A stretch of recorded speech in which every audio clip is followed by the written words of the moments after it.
an estimated net worth of 800 million. Taylor Swift, 1.1 billion. Kamala Harris, 8 million. And Judith Faulkner, 7.8 billion. But let me ask you, when was the last time that you checked your net worth? Do you even know how to calculate it? Today, I will teach you not only how to calculate your net worth, but I will also explain why it's important and the exact measurement that you need to pay attention to in order to grow it. I know it sounds fancy, but really, your net worth is just a financial selfie. Yes, ladies, we are snapping pics of our money and no filters are allowed. So what exactly is net worth? It's the number of shoes that you own times your handbags minus your avocado toast. No, don't get me wrong. It is so much simpler than that. It is effectively your assets minus your liabilities equal your net worth. Put it in simpler terms, it is everything you own minus everything you owe. Easy, right? But compared to Beyonce and Judith Faulkner, you may think that your net worth is not worth calculating. And I completely understand, especially if you have student loan debt. But I want to encourage you that your net worth definitely is worth calculating, and honestly, it might surprise you. So if you don't know who Judith Faulkner is, as a woman in healthcare, I want to give you a bit of a history lesson.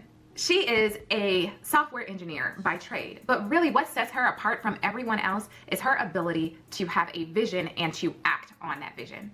And in 1979, Judith Faulkner founded Epic Systems in her basement. Yes, in her basement. And since then, she's grown the company and has built her net worth. Now, you might be asking, Brittany, why are we taking a step back and having this history lesson? Because if Judith Faulkner took a snapshot of her net worth in 1979, I can assure you that it was not 7.8 billion. So I want to encourage you that wherever you are, your net worth is worth calculating, and that is just one single data point, just like the selfie that you took 2 days ago. Now, I'm sure that if you put on makeup and you combed your hair a little bit, then the selfie that you would take today would look a lot better. And your financial selfie can look a lot better if you do simple things in your finances that I'm going to tell you about today. Now, before we dive into the details, I want to give you some eye-opening stats that might make you feel a little bit better about where you are in your net worth. And we know that comparison is the thief of joy, and I'm all about joy on this channel, so we're not going to do that. Did you know that the average American net worth is $1.06 million? When I read that, I was like, wow, that's much higher than I actually thought. And the reason why is because it's an average. Remember that averages are subject to bias. So you have people at various ends of the spectrum. You have people included in that calculation like Judith Faulkner that does not represent the majority of the American population. So when you're comparing and thinking about where you stand with your net worth, you want to really understand the median. The median, which is a better marker and less skewed, is about $192,000.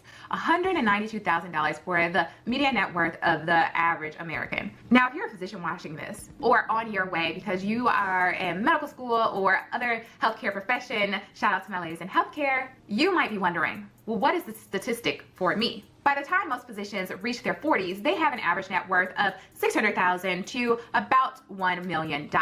Now, this depends on their specialty, their investing habits, their saving and spending habits, and if those pesky student loans are still around. And according to a recent Medscape study, about 59% of physicians reported a net worth of $748,000. Now, let's break it down a bit. What actually goes into calculating your net worth? And first, let's talk about your assets.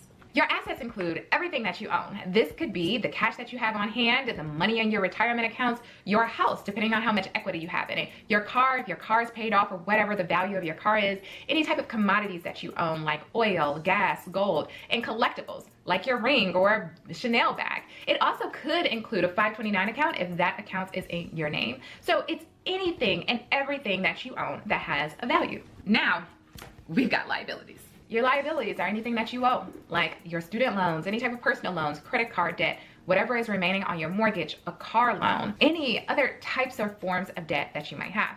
Those are all included in your liabilities. So as a woman in healthcare, you might be feeling a type of way about calculating what you own versus what you owe and what your net worth is. And I just want to paint a journey for you because we all do not start out with a positive net worth. When you do this calculation, there might be a negative number on the other side of that. But remember, this is just a financial snapshot. a selfie of sorts. And the way that you looked 2 weeks ago is not the same that you look today. You have maybe new hairs, makeup, different clothes, and things of that nature. So you should know that your net worth can improve over time. Let's break it down with an example. And I'm gonna grab my computer here for some numbers. So let's say you have $200,000 in your investments and a house with $100,000 in equity. Sounds good, right? Then you have to think about your liabilities, okay? You've got $150,000 in student loans. Hello, higher education, sorry.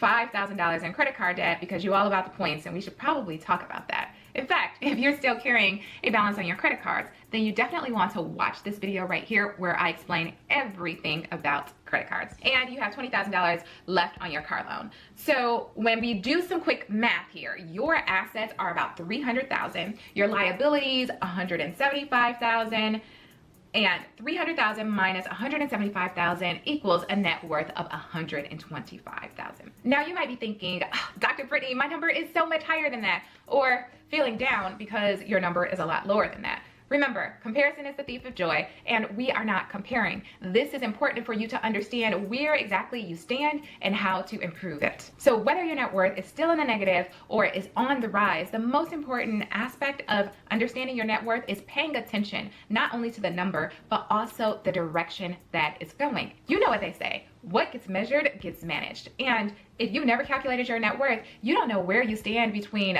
Felicia on Friday. Nothing, what you want? Oh, I need to borrow your car right quick. Or Judith Faulkner. So do you want to boost that net worth? Well, here are some tips for you. The first is I want you to pay off debt, specifically the high interest debt, as if you are racing in the Olympics. Be very strategic about how you're paying off your debt. The high interest debt, like the credit card debts, like the card loans and personal loans. Next, prioritize boosting your income. That could be by negotiating your salary and asking your boss for a raise, to investing more so that you can have passive income, whether that is dividend income or income that you're just reinvesting so that you can have faster compounding interest. Remember, your net worth includes all of those assets, so not just your income and the cash that you have on hand, but also the amount that you have in your investments and other accounts. And manage the middle. There are many things that are important. However, a lot of them you can't control. So the most important thing is to control what you can. That means to manage your expenses. Don't try to look rich when you really ain't got the money. I mean, nobody is trying to keep up with the Joneses here. And this, my friend, is the most important factor when you're trying to grow your net worth. I don't want you to calculate your net worth every day. I mean, literally ain't nobody got time for that. Instead, what I want you to do is to ask yourself, what thing did I do today to increase my net worth? That thing could be checking your accounts to make sure that the money is moving as you designed. That could be paying off your credit cards at the end of the month, or skipping out on some expensive dinner that you really didn't want to attend so that you can use that money instead to invest. Each day, we have money decisions, and making wise money decisions is going to propel you towards a positive growth of your net worth. Remember, these small, simple actions have compounding effect, and soon your financial selfie will be looking at herself in the mirror wondering who is her new stylist, and that new stylist will be you. Oh man, I don't know where I come up with these jokes. So pay off your high interest debt, invest, and don't overspend. Remember, it's just the minor things that we do that really build up to something major at the end. So there you have it, folks. That's how you calculate and improve your net worth. And remember, it's not about where you are, it's all about where you are going. And if you need some help to improve your net worth because you try to do things on your own and you can't figure out what is the next best step for you, then I want to invite you to book a call with me. It is a free 15-minute call for us to assess where you are, where you want to go, and see if we can actually manage that middle. If there's an opportunity for us to work together, then we will talk about it. And if not, I'm sure I'll still be able to give you some tips and pointers that can help you along your journey. And if you want to know all about my income streams and how I have increased my net worth even outside of my doctor's job, then I want you to subscribe to that channel because that video is coming up next. All right, have a beautiful week and stay joyful. Bye-bye.